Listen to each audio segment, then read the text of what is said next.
Hi guys and welcome back to Guide Nation. In today's video, I will show you how to change theme of my Shopify store.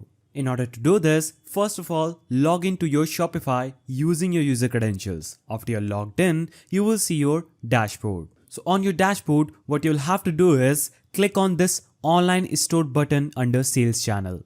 Click on online stores and you'll be automatically promoted to themes page. On this page, you will see your current theme here.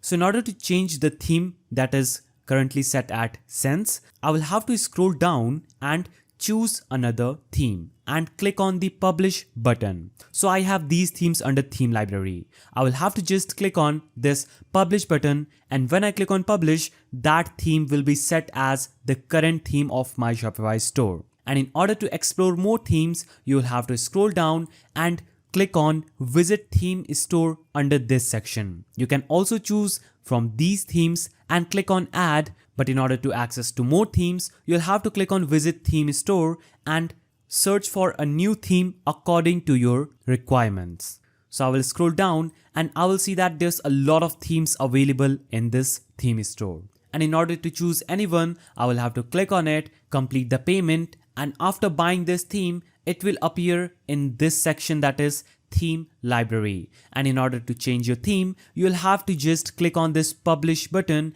and after you click on publish, you will see this pop-up, and here you'll have to click on publish again, and that theme will be set as the current theme of my Shopify store. As you can see, I just changed my theme from Sense to Refresh. So that's how you can change theme of my Shopify store. If you found this video helpful, please don't forget to give it a thumbs up, subscribe, and hit that notification bell. And I'll see you in the next video.